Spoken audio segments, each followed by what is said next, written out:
nagkita tayo doon sa ating bayan.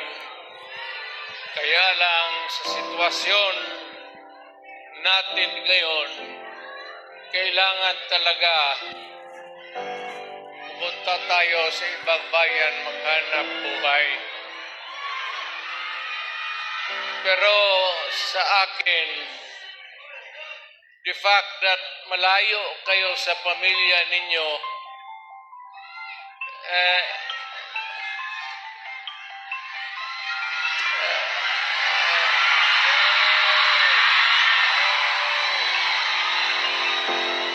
OFW. Yan ang pinakamasarap. Magkikinig ako, OFW, mabuhay kayong lahat.